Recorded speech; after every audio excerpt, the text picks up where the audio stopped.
So today I thought I would just give you a little bit of a background to myself and how my poetry journey began. Obviously you can tell by my accent I am Scottish, but I was actually born in South Africa. My mother was South African and my father was Scottish. I've lived in Scotland since the age of 5. When I'm not writing, I work voluntary for Bernardo's. Bernardo's is a children's-based charity, and I work in a charity shop. We call them charity shops here. You may call them something else where you live. And basically, people bring us their unwanted clothes and we sell them at a cheaper price. And then the money that's raised from that goes to help children in need. So that's what I do when I'm not writing. I like to do yoga, I read, I like to walk, and I love music. So my writing journey began in 2020 at the start of the pandemic. I found the first lockdown, I found all the lockdowns, but the lockdowns were just an absolute nightmare. And I just started writing. I don't know, I wanted to get my thoughts down on paper. I thought I would do something. I had to do something because I knew if I didn't do something I would end up in the nutty farm basically. So I started writing. Fast forward to December 2020 and my first book, which was called The Madness of Corona, was published by a publishing house. I would say most of the writing in there is based around, a lot of it is based around depression and mental health, because when I was writing I was not in a good place when I was writing. But also I have to say this, and I'm going to say this,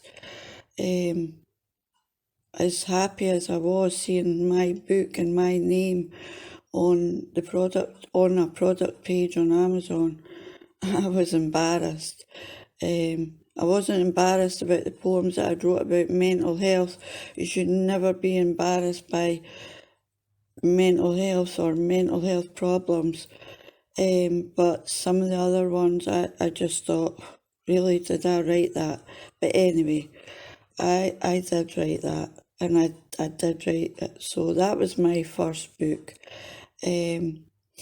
So today I'm actually going to read you a couple of the poems from The Madness of Corona, and I think I called it The Madness of Corona because basically at the time I did feel like I was going mad, as probably many other people did feel like they were going mad if they lived alone and they don't have any family that they can call or anything like that. They might have felt, a bit crazy, a bit stir crazy. So that's why I called it The Madness of Corona. And today I'm going to read you, I'd say from that book, there's maybe about half a dozen that are what I would call passable, but on the whole, it's not. In fact, it's not even in publication anymore. I told my publisher to take it off. So that's how embarrassed I was by that book. However, there is maybe a few in there that are okay-ish. So today I am going to read you 2 poems. One is called The Mask and the other one is called The Sea.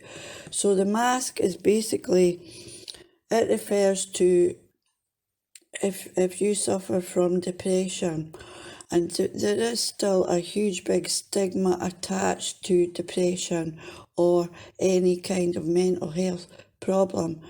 When you go outside and you walk out into the world, you don't want to know, and that you don't want the world to know how you're feeling. So you put on a mask.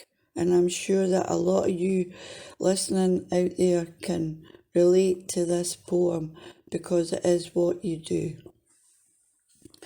She puts it on before she goes outside, just in case they should see inside.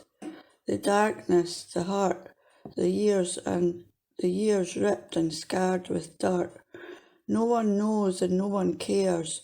They only see the mask she wears.